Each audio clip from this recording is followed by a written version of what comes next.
The first Diddy party I went to was at Prince's house. So you want to go to Prince's house to the Diddy party where Tyrese is performing and Demi Moore and Ashton Kutcher are swinging on swings. That is what's happening on the other side of the wall. And so the one thing that makes this party different than a Jamie Foxx party or any other celebrity party that wrangles a bunch of young women or guys or whatever too, is that Diddy didn't let you bring your security in the party. Welcome to New Viral Drama, where Hollywood secrets don't just spill, they explode. Now listen, we already knew Diddy's trial was messy, but Prince, that name hitting the mix, nobody saw that coming. Sure, we heard the rumors. Diddy threw some of his wildest, most unhinged parties at Prince's crib. Jason Lee already spilled that tea. But what people didn't expect was the twist that's now got the internet in a chokehold. So here's where it gets crazy. Prince was not just some recluse in heels and purple silk. He was smart, quiet, and always in control. People are now whispering that he may have had cameras recording everything during those parties. Everything. And guess what? He was never even seen attending them. That's got folks wondering. Did Prince know something was off and purposely distance himself while collecting receipts? Did he pass those tapes on to someone before he died? Now the streets are talking, and they're saying his name could be brought up in court. The implications are wild.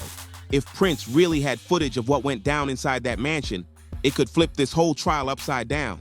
You have health problems? That I don't know, right? What I know is that he was really health conscious. He was a vegan. He didn't abuse alcohol. I didn't know of him abusing drugs. He worked out, so, that also really concerned me because it made me think that, wow, so you mean you do all these things to take care of yourself and you die so young? And that's not all. Jury selection is already making jaws drop. Some of the names being floated, Michelle Williams, Robert Downey Jr., Mike Myers, and even Lauren London. Like, what is going on? This is turning into one of the most insane Hollywood trials we've ever seen. And baby, it's just getting started. Now let's talk about the names that had us saying, yeah, we saw that one coming. First up, Cassie. The whole case kicked off with her, remember? She filed that first lawsuit and didn't hold back at all. In those court docs, she made it very clear. Diddy's staff, his bad boy crew, and people tied to his businesses were around the whole time, and nobody said a word. Cassie alleged that not only did they witness what went down, but they were active participants in keeping things quiet. According to her, after one violent incident, assistants were the ones sent to deliver gifts to her, like some twisted apology package, and it gets even worse. She claimed those same assistants were responsible for setting up the so-called freak-offs. Yeah, they booked the hotel rooms, laid out the baby oil and Astroglide, and made sure the whole setup was ready. That's not speculation. That's straight from the lawsuit. And it doesn't stop there. Cassie said that after one particular incident, Diddy's own head of security and assistant saw her state, and they both broke down crying. Imagine how dark things must have been for them to lose it like that. So yeah, we already know those staffers are definitely getting called up to testify. And speaking of names making the cut, Harve Pierre, who was tied to another lawsuit by a Jane Doe accusing Diddy, is also reportedly involved now. December 31st, 1999. My publishing contract with Warner Chappell expired, thus emancipating the name I was given before birth, Prince, from all long-term restrictive documents. This thing is pulling in everyone. No one's safe in this courtroom drama. Now let's dive into one of the most twisted parts of this whole mess. One of the lawsuits claimed Diddy started spiraling while filming MTV's Making the Band. Allegedly, he constantly humiliated the female contestants, throwing out degrading insults like it was part of the script. And it didn't stop once the cameras turned off.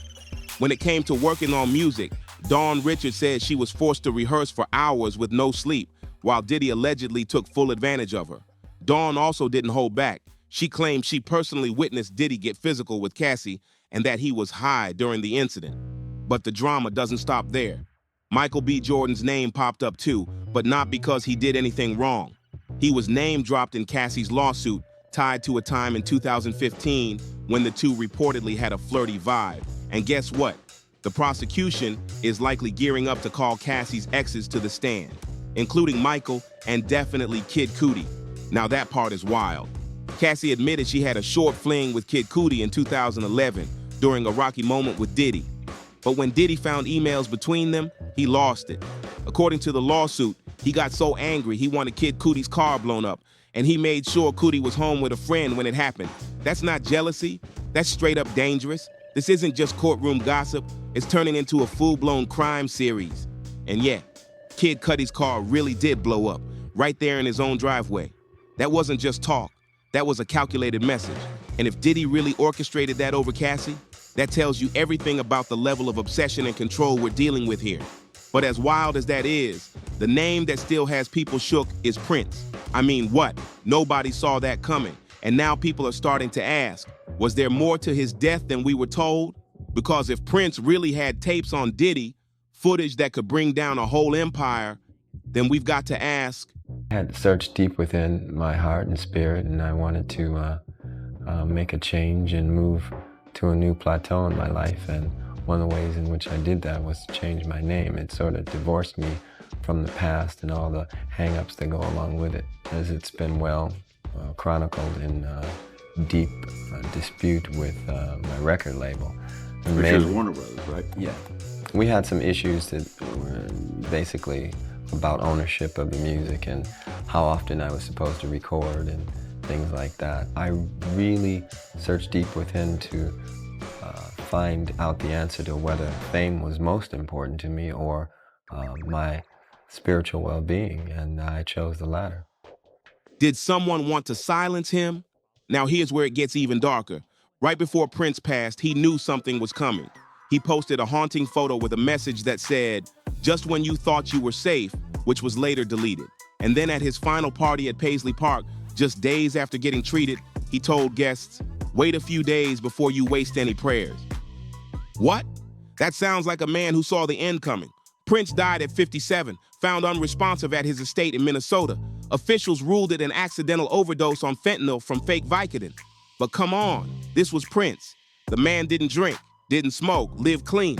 So now people are wondering, was it really an accident? Did he have secret health issues? Or was this the result of something way more sinister, like knowing too much and getting caught in someone else's storm?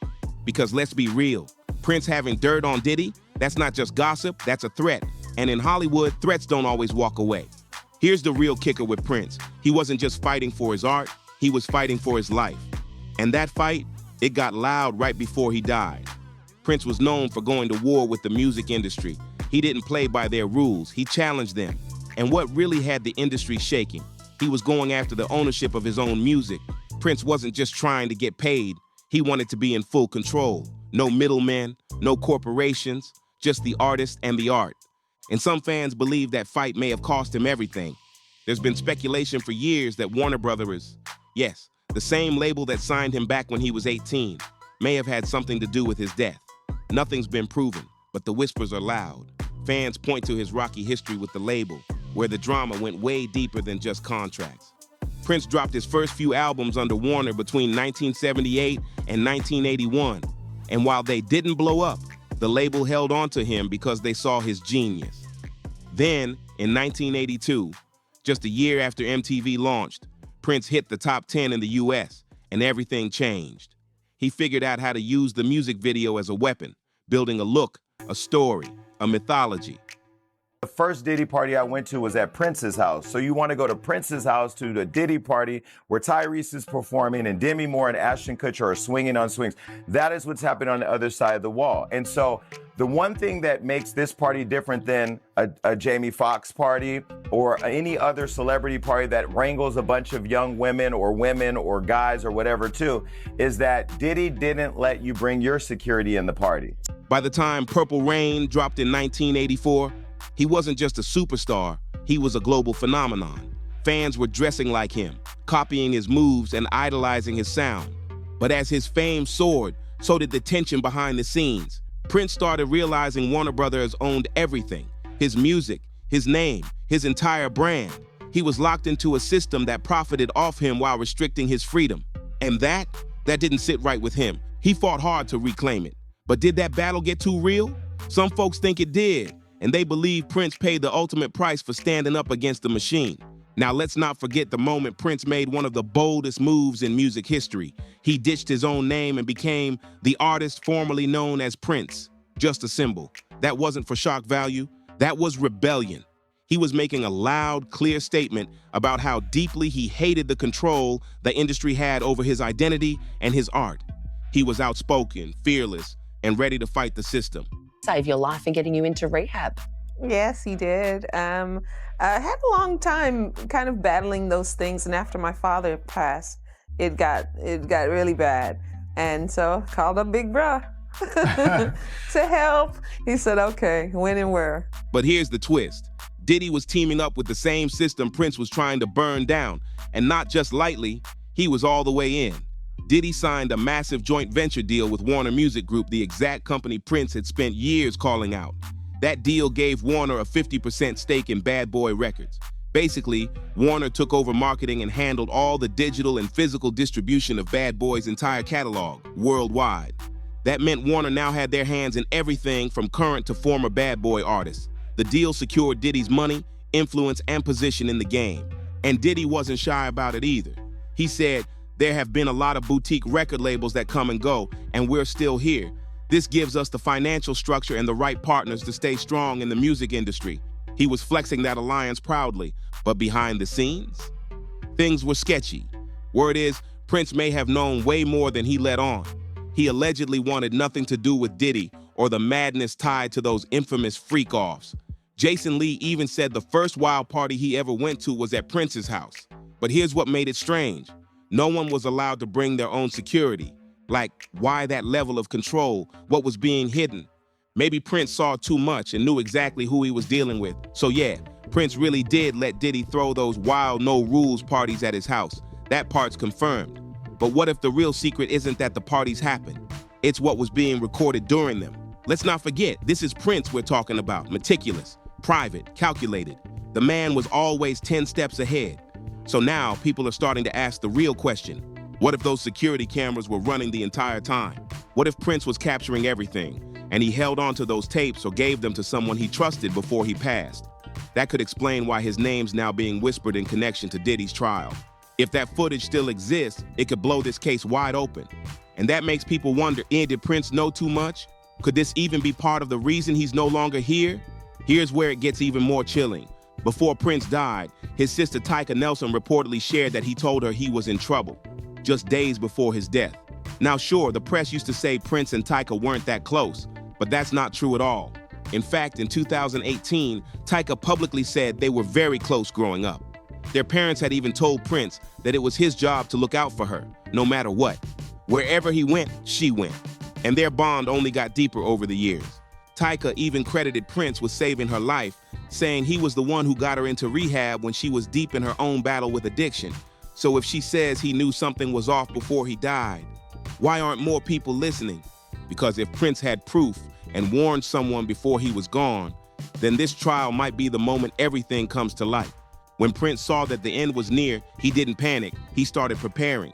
And the one person he made sure was ready, his sister, Tika. According to her, Prince had been quietly getting her prepared for 2 years. That's not a man caught off guard. That's someone who knew something was coming.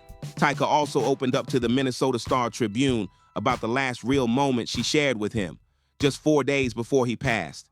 She said Prince was distant, dodging her questions, switching topics, cracking jokes to avoid the truth. She was frustrated. She begged him to open up, but he just wouldn't, and they ended up laughing like nothing was wrong. She asked him straight up, "How are you really?" But he kept it all inside. Whatever was weighing on him, he wasn't ready to let it out, not even to her. That moment haunted her, and it speaks volumes about how much we still don't know. What we do know is that something heavy was on Prince's mind in those final days. Was it connected to Diddy? Could it be tied to what was going on behind those party doors? Was there really footage? That's the part we're all still trying to figure out. Whether his name actually comes up in court or not, it's clear now. Prince knew more than anyone gave him credit for. But now, I want to hear from you. Do you think Prince had dirt on Diddy? Do you believe he left behind tapes that could change everything? Drop your thoughts in the comments below. And if you're loving these deep dives into the real drama behind Hollywood's curtain, don't forget to like, subscribe, and share this video with someone who needs to hear it. Hit that notification bell so you never miss when the tea gets this hot. See you in the next video.